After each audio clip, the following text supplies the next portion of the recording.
Welcome to the Love City Arts Podcast. I'm Andre in the Flow. I wanted to create a space where artists could come together and encourage all of humanity through the arts. So welcome to that space. For more information, to follow my journey and the journey of all of our artists, visit andreintheflow.com and lovecityarts.org. Please enjoy today's episode, and thanks for listening.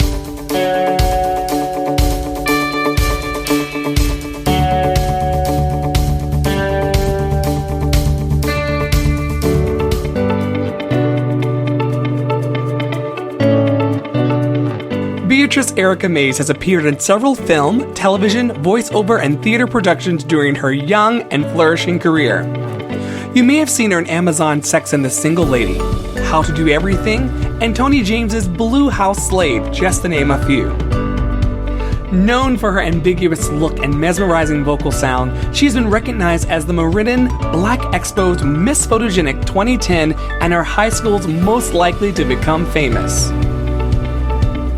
Beatrice Erika Mays studied at the New School, Long Island University Post, MXCC, and Hunter College, graduating with a degree in theater arts. A Connecticut native, she's taken a bite out of the Big Apple in the heart of New York City.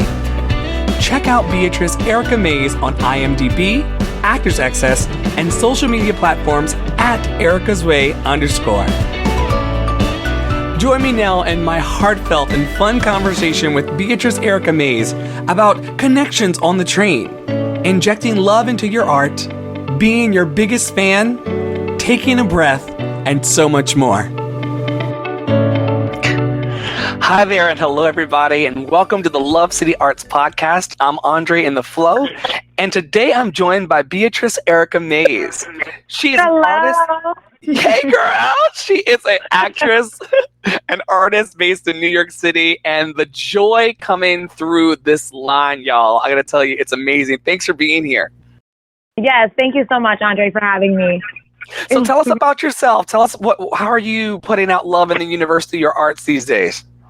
Yes, okay, so let's see. I am 24. I'm actually turning 25 April 8th. Woo-woo. Okay, happy birthday to you. Yes. And I think I really just, I'm at this point in my life where, like, you know, everyone kind of gets like, okay, you're a quarter of a century old. Like, I'm definitely feeling those 25 vibes. Like, oh, shit, I mean, I'm 25. But I do feel like I just want to express love in any way I can artistically. My passion is to act. I also do singing. I used to tap dance when I was younger, and I actually used to be an advanced figure skater. I know I'm telling you like all this stuff I've never. Wait. No. I'm here for all of it. You were an advanced figure skater, like brown people on ice. Go on. Like, I never did like, you know, any like musicals or anything like that, but I had a coach. I would train like 2-3 days a week. My coach had actually died of cancer, and I never, that's when I stopped doing. Yeah, me too. She was awesome though. Like, I mean, so cool. Like, she owned the actual skating rink, so she would give me free lessons because she really thought I had potential, whatever. Yeah. And, you probably did. You probably did. Huh? You probably did have potential. Yeah. Yeah. You know, and I mean, like, I did some competitions. Like, she kind of took me through like my first 2 competitions. I did like a tango thing on ice, which was fun, but it was a lot of fun. Like, it was just a hobby for me, but it was it actually really is reflective of like dance and you know, using your body to fuel art. And I remember like my first show I ever did, we were like Beauty and the Beast, and it felt so good. Like, I could see my mom. I was like on stage and I could see my mom like crying. I'm in the stands, and I like didn't want to like mess up, but I was just so happy. Like, watching performances, I mean, of course she's my mom, but like watching performances, watching people move, watching people showcase something artistic, is just something about it that I think really provokes a feeling inside. You know what I mean? It's not just like, you know, a one-dimensional, like, okay, I'm watching this. It's like, what am I feeling when I watch this? What am I thinking when I watch this? What do I love? What do I like? What am I looking forward to? What do I hope she does next? Like, that really, I think, where the passion drove for me with art. So, I love Yeah. it. So who do you love while you said your mom has been in your audiences. Who do you love while you're executing your art? Oh, yes. So let's see. This ride has really been crazy, like being an artist, actually, deciding to take acting as a serious career in the past 3 years. Yeah. You really I think you just learn to give that genuine love, like, just to anyone, There are definitely awkward situations or people that you don't always, really, really click with. Like me and you, Andre, I could tell we click right away ever since I got on the phone. Like boom. Right. But like the thing is, and I think this is the beautiful thing about being an artist for me, I've really learned to love everybody. Like, even if there's that boss that really gets on my nerves, or, that boyfriend that I know I need to leave, like, there's still always an underlying, I have love for you no matter what. You know what I mean? At the end of the day, we all are, like, trying to just kind of make the dream work. So. Yeah, I love that as a mantra, and I needed to hear that today because sometimes I encounter, shall we say, prickly relationships and prickly interpersonal situations, and the affirmation that you just spoke, I just want to land that with the guest. Yeah. I have love for you no matter what. Yeah, that's right. I love that. And if I could just drink that in right now, like, I have love for them no matter what. What propels your love? Like, what's the fuel in your love tank? What brought you to this place? Really, like, a lot of outside circumstances have brought this kind of, like, energy over me. I'm not sure if you might have heard of this. Maybe anyone listening right now. If you go on Netflix, there is a documentary, and it's called The Secret. And I watched this maybe 2 months ago now at this point, and it was like wait. I mean, I'm not trying to induce shame in your life, but you just jumped in on The Secret wagon 2 months ago. Yes, I know, right? I'm late. No, you're good. No, in the universe, Yep. timing, you're right on time, though. But, like, okay, so you're watching The Secret 2 months ago. I swear, I've had Netflix for years. And I watch documentaries all the time. I never came across it. It never, like, ever popped out at me. And, I was having a really deep conversation with one of my other artist friends, and she was like, you got to go watch The Secret. Like, just go watch it. She didn't say anything to me about it. I watched it, and it really was life-changing because it really showed me, first of all, it gives you proof for everyone out there who doesn't fully believe in, like, thinking positive and, not just saying, like, okay, it's going to be a good day, but really feeling that it's going to be a good day and accepting that, like, you choose your life path. You know what I mean? Yes. And that really, like, resonated with me. So really, since then, I feel like I've completely, like, anything I do, I don't know, I feel like in the back of my mind, I always have, like, okay, like, you watch The Secret, you know what this said, and, sometimes I refresh on it and rewatch it, but that is something that's been a real outside major force for me. And then also just, like, staying around good people and staying around people who keep me motivated and who are also doing things similar to me, and, even if you're not, like, I lived in Brooklyn at a time with 7 roommates, and we all did completely different jobs. But, even if they weren't artists, there's that creativity that everybody has in them. And that, I think, just really stems closely with who you really are, like, your soul. You know what I mean? Yeah, absolutely. And you're able to see that and bear witness to that in other people if you're looking for it. Exactly. Yeah. Exactly. People will find you, and you will find people in the strangest of occasions, on the subway, outside, in elevators. Like, people, I feel like really I'm aware that the universe knows what's good for me, and it's going to bring people in my life that are necessary and nobody that's not, Yes. That's so you're right. you're on the train, and you are you feeling love? Are you giving love? Are you in your phone? Like how are you making an effort these days to, like, kind of get out of your box and, like, give more love? I have love for you no matter what. Andre, really, that's a great question. Like, I feel like it's all a journey. You know what I mean? Like, every single day I'm not perfect. I actually think in New York, there, are a lot of weird things that can happen on the trains and stuff. But I know, showtime. Right. Exactly. And that's not even the weirdest. It's so crazy the things you'll see on the train and the things you hear people saying. And sometimes and this is to be honest, I do get on the train sometimes. That's just an example. I'll get on the train sometimes, and then you will step into a cart with, like, everyone's tired, everyone's drained, everyone's mad, everyone's stressed, and you can really, like, feel it. If you really get in touch with your senses, you can feel the vibrations of the majority, I feel, more than anything.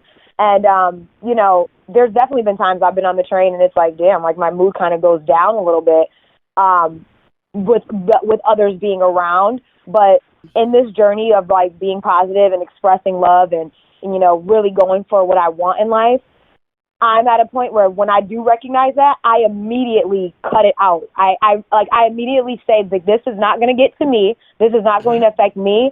And I know that if I just, like, go in overdrive with my positive vibes, that'll at least neutralize it. And that might make somebody not know why they feel a little bit brighter, but they will, or, smiling at that stranger, or, some people do, compliment others and, just start randomly talking to people, which I also used to think that was so creepy. I used to hate when people used to, like, randomly talk to me.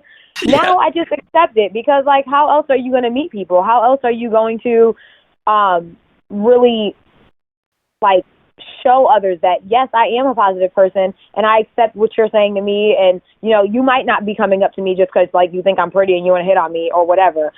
You could just be coming up to me because I look like an artist. And someone actually said this to me the other day, like, oh, you look like you do art. That's what they said to me. And I looked at them like, well, what? You got it coming out your pores. I swear, I guess so. I was like, I mean, I'm not wearing a Picasso outfit or anything. Like, I had no idea why this person said that to me. And they were like, and I had my headphones in and everything. Like, usually I do that. Like, have my headphones in. Well, that's a creep repellent. That's a creep repellent, the headphones are. It is, right. So, but, and then, like, they were like, you look like you're an artist. And it was nice of them to even say, and it was a guy nonetheless, too. And, like, I could have been like, oh, God, this guy's trying to talk to me. But I, like, took my headphone piece out of my ear, like, oh, I'm sorry, like, what'd you say? Because whatever you were trying to do, nothing negative was coming into me. Hey, what I mean? Say that. Like, I have a force field positive around me, and no matter how this interaction goes, I know what my internal truth is. I'm in touch with my positive sense. Yeah, that's right. And it was and we had a great conversation. It was only 2 stops. And, like, after he left, I was like, you know what? That was a 5-minute conversation. It wasn't that bad. And I didn't look like the girl that had an attitude. Right, exactly. It's a win for everybody. And I mean, I practice yoga and I'm Buddhist now and in my life, and there's a bunch of, like, heart suttas that we have and, like, heart opening poses that we have that just kind of remind us that, like, as best as we can, stay open and stay positive in every situation, because you never know who needs that conversation from you of love and who's you're going to brighten. And so I too want to be in my headphones and listen to my favorite podcast. That's not my own, of course. And and kind of take in what I want to do in my bubble. But I'm finding that taking that tea with a friend, going to the deli with a friend, being more open to a stranger and just saying good morning or leaving the door open can help make other people's days brighter. And then I often feel lifted. Surprisingly enough, I feel lifted myself. What activities these days, in addition to your art, are making you come alive with love? Like, what's really just turning your crank?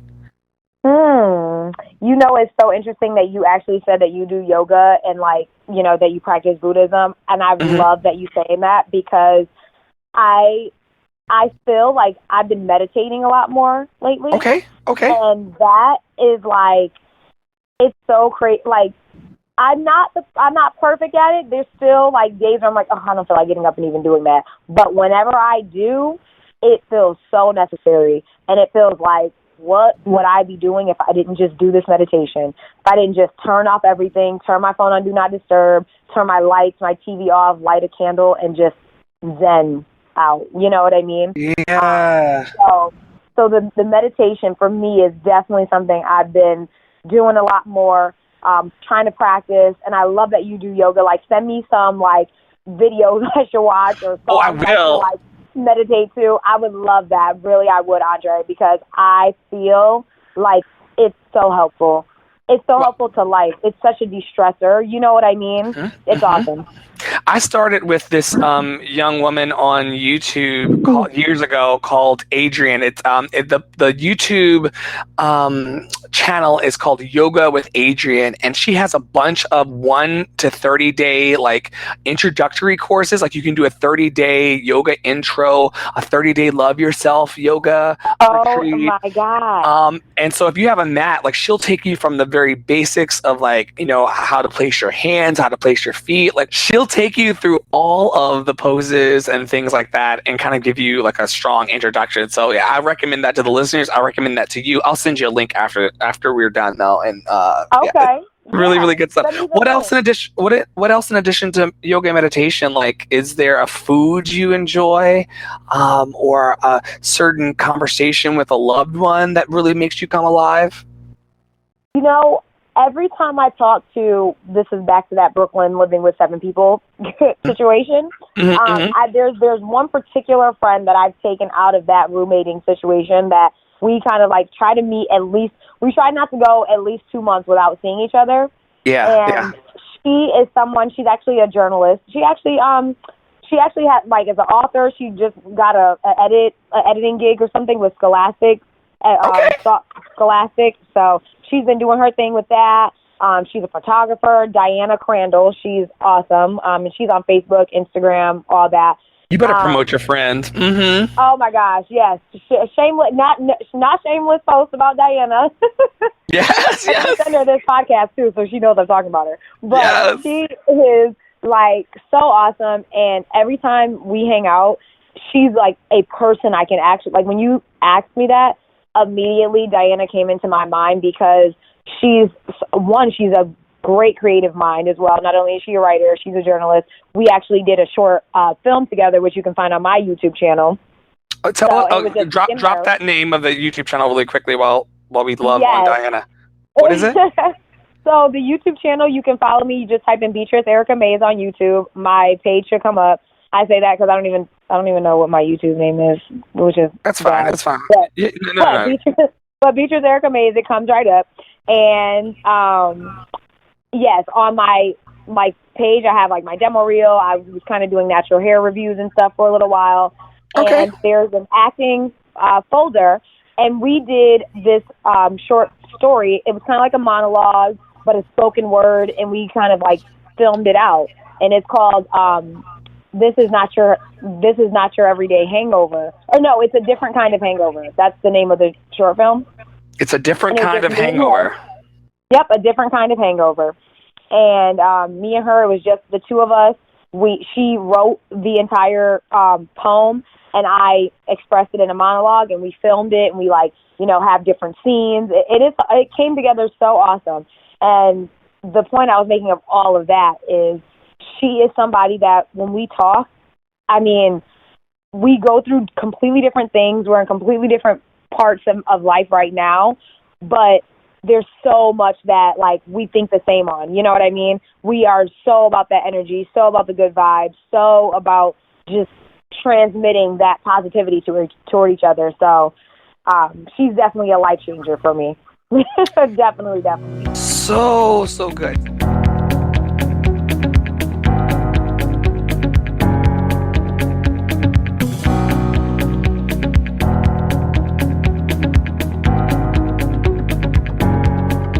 Swinging in the opposite direction, we're loving on Diana, we're loving on that piece, we're loving on you. Yeah. Not to be a Debbie Downer, but have there been times in your life where you didn't feel love? And like, how did you work your way back towards it?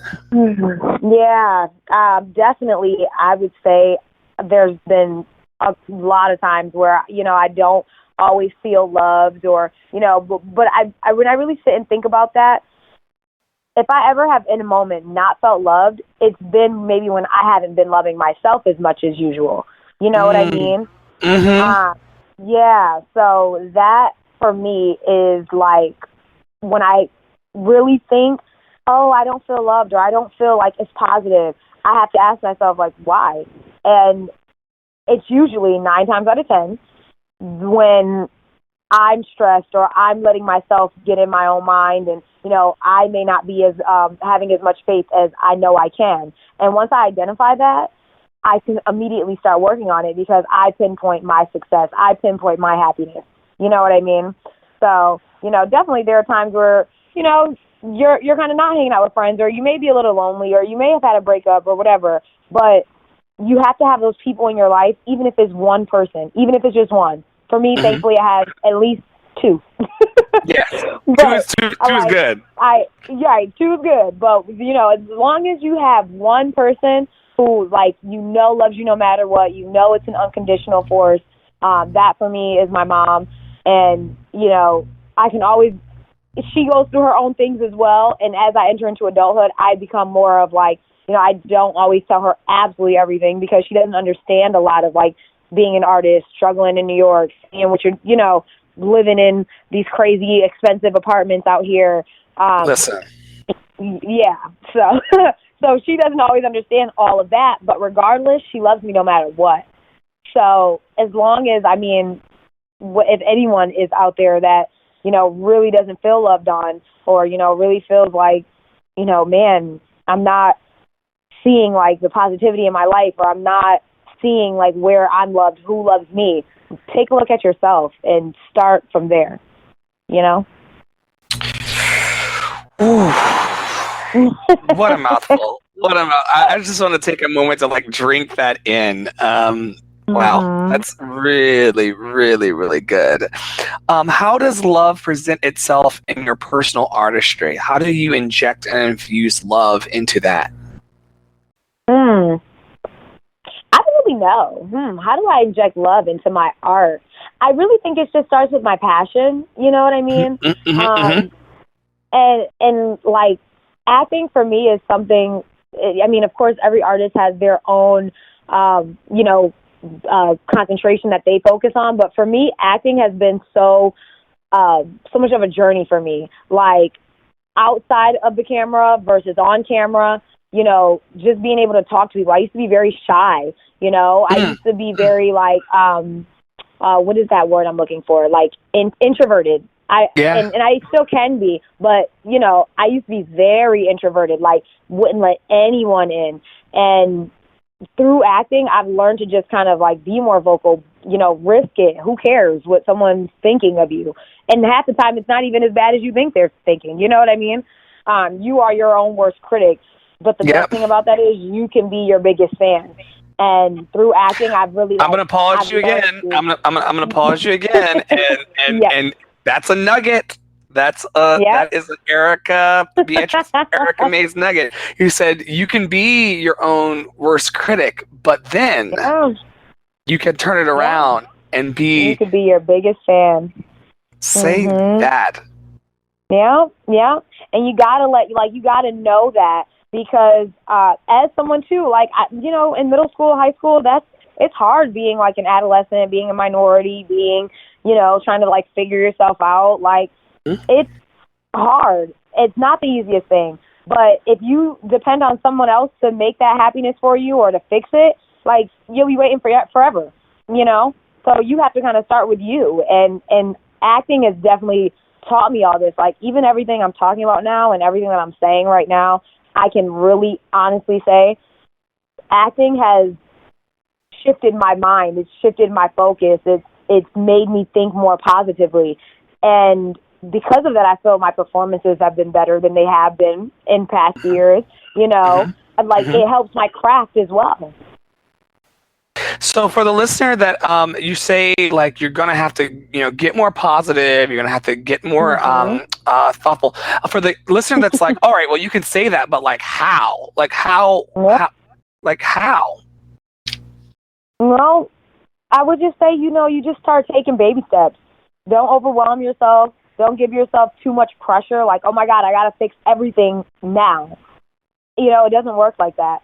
I would say, take baby steps. what I love about what you even did, like when we first started talking, like taking a deep breath, breathing through things will save you every time, you know? Like, just breathing through it, no matter how mad you are, no matter how stressed you are, no matter, like, how angry you can get about something, or, you know, feel like, man, okay, I'm not doing the best I can today, or I didn't have the best of days. Giving yourself that pat on the shoulder anyway and saying, it's okay. Like, I love you at the end of the day. And this you're saying to yourself, you know, I love you at the end of the day. You're worth it. You're going to have a better day tomorrow. You know, taking those baby steps, breathing through everything, that'll really help. And then you get bigger and bigger as you go. I want to invite the listeners right now and invite you, and I'm going to do it myself, to just take a cleansing breath. Just breathe in. Yes, great idea. Breathe out. Oh, let's do another one. Breathe in. Breathe out. That's good shit. Yes. I love that we are having this conversation. It's so good. It's so good. Now tell me about, I'm feeling like lifted. Tell me about a time when you fell down. I mean, like wiped out, like on the ice. Whereas I feel like a time that I can really remember feeling super drained, super exhausted. I had moved to New York. I actually had moved to New York all in one day. Like, I had picked up all my stuff. I was like out here. From where? Before. So I'm from Connecticut originally. Okay. From the middle of Connecticut, though, like not like Fairfield area where everyone's like, oh, like it's right there. Like, I'm like a good 2-3 hours away drive. Okay. So like it's not like just super quick to get here. So that whole summer, like I would call out of work. I'm like, you know, be trying to find jobs, be trying to find a place to live. Couldn't find anything. Everyone was like, oh, let me know when you get it to New York and we'll help you. Nothing happened. Moved all of my things in one night, and I ended up saying like, I got here at like 10 o'clock in the morning, and I was like, oh my God, I'm never going to find an apartment. Like, it was like 3 o'clock in the afternoon by this time. Wait, you just came up here and you were like, today I found an apartment. Today. Yeah, I had to. You know, what moved me out here originally, I wanted to take my acting career way more seriously. I felt like I was like working dead-end jobs at home. And I moved to New York because I got accepted to Hunter College. So I was like, you know, finishing my degree at home. I was going to start my bachelor's in Hunter. And I'm like, okay, like I got this. I waited till the day before classes started, and I was like, I have to move today. Like, I have to move today. There's no other day to do it because I have class tomorrow. Wow. Okay. So it's 3 p.m. in the afternoon in New York City, and you're like, Jesus be offense. Go on. Okay. I'm like, oh, my God. I didn't know what to do. I was like, okay, like, I don't know what I'm going to do. And, you know, I was feeling really like, oh my God, like, did I make the right decision? Like, it's too late now. I already signed my name to these student loans and this tuition and all this stuff was going on in my mind. And I really felt kind of like, am I going to come back from this? Or like, where am I actually going to sleep tonight? Like, there are people that sleep outside every day. You see it in New York all the time. Yeah. Like, am I going to be one of them? You know? So having that, that end result that I didn't really know was happening that day, like anchoring over me, it was a little bit draining. It was very overwhelming. It was very stressful. Like, I've never been that stressed in my life in one day, for sure. But again, thankfully, I had, you know, that motivating force behind me. My mom was with me, and she was like, I don't care if you have to, like, take the train for a couple weeks, you know, like, we're going to figure out something. But I was like, stubborn, like, no, I'm finding an apartment today. And I did. Believe it or not, I ended up going to this rooms for rent place. They were going to close at 5. It was 3, mind you. They were closing at 5. And the lady was like, you know what, I actually, like, know this lady. She didn't even know this was her job. This was one of her friends who she knew was renting out a room. And she was like, yeah, like, my friend's actually, like, renting out a room. Her and her daughter live there, and they have a spare bedroom. Like, let me see if she's still looking. Sure enough, the lady was looking. I moved in all in that day. By the time I laid my head down at 9 o'clock that night, I was like, okay, I'm supposed to be here. This day was supposed to happen. So sometimes, that's the thing that, I don't know, I guess I'm always turning all this into a positive. No, you better on this. You better on this episode. Yes, keep going. You turn it into a positive outlook. And, even honestly, that was the most stressful day of my life. And it ended up being what needed to happen. That day, if the day didn't happen that way, I wouldn't be who I am now. That day happening, I have a story to tell, one, which is always cool. And two, it's like, that just showed me all of the events that's taking place today. You are supposed to be here. You're supposed to be in New York. You're supposed to be going to Hunter. You're supposed to be here. Let it go. So, when you're feeling bogged down, just know, like, it's no matter how bad it gets, essentially, be smart and know what you can do to fix things, but accept them and be grateful for everything that happens in your life, the good and the bad, because it just adds to your journey,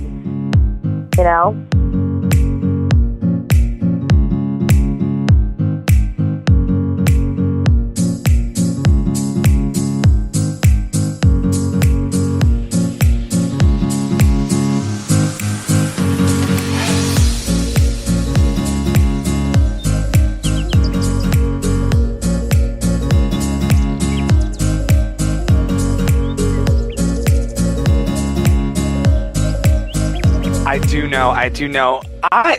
That is the exclamation point in this conversation for me. I could talk to you for days, and I hope that I do get to do that again. Yeah.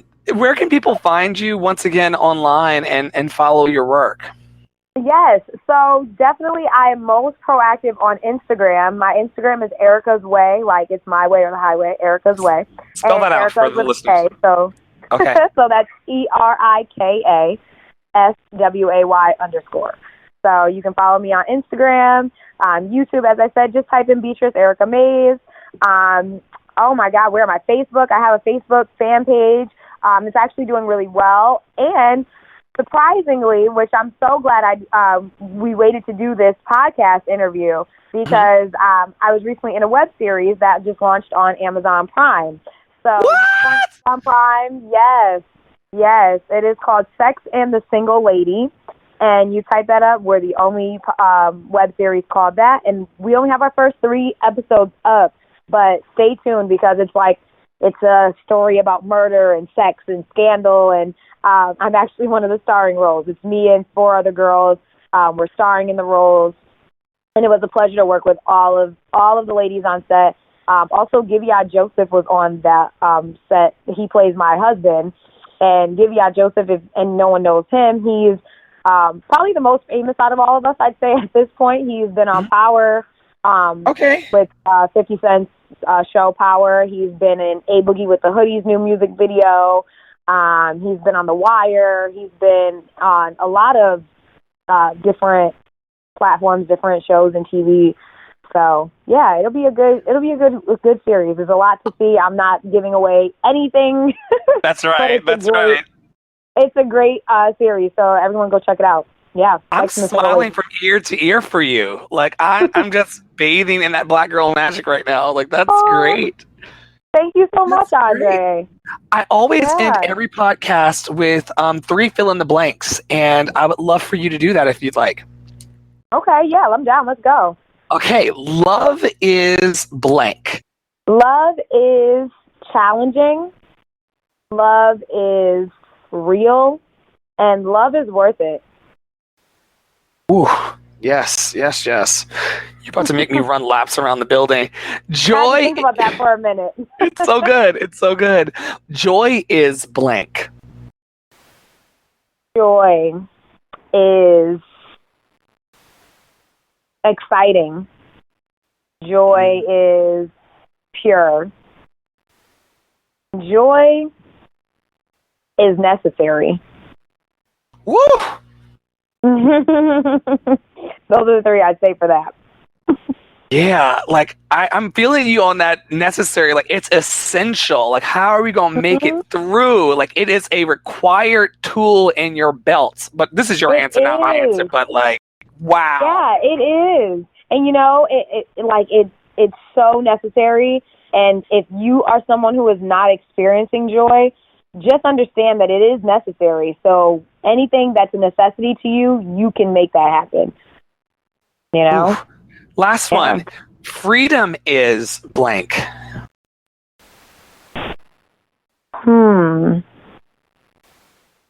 That's a good one. Okay, let's see. This is the one that usually everyone's like, what? I'm like, oh, let's see. There's so many things I can say for freedom. I'm like, okay, what suits the here and now? Freedom is eternal. Freedom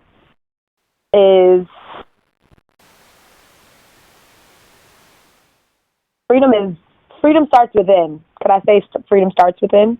Yeah. Freedom starts within. Freedom starts within. That's definitely true. And freedom is joy. That's the third one. Yes. Yes. So well, I thank you for freedom is joy. You go back to joy and you fill in those. Yeah, like freedom is joy. Joy is love. Necessary. Love is love. Yeah, it's necessary and it's love. And you have a complete package of how to live a really, really fun and awesome life. Thank you so much, Beatrice Erika Mays, for being on the Love City Arts Podcast. Much. Cannot wait to have you back sometime and hear about all the great things you're doing. And I'm thankful for you being here in the now and the present with us. Yes. Thank you so much, Andre, for having me. And, you know, call me, contact me anytime. Don't forget to send me my yoga stuff. I will. I'm on it.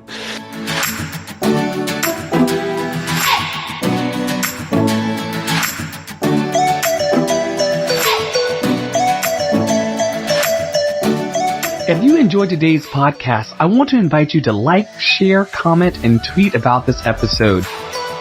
Your comments help me to make this podcast the best that it can be and continue to share the love. Don't forget to pass this episode on to someone that you may know that might need an extra pick-me-up as well. Also, feel free to visit lovecityarts.org. We've got more episodes, monthly giveaways, upcoming in-person events, uplifting blogs, and a book club on the way. Love City exists to uplift artists, the ones that love them, and the inner creative genius in us all. Thanks so much for listening, and stay tuned for another uplifting episode from the Love City Arts Podcast.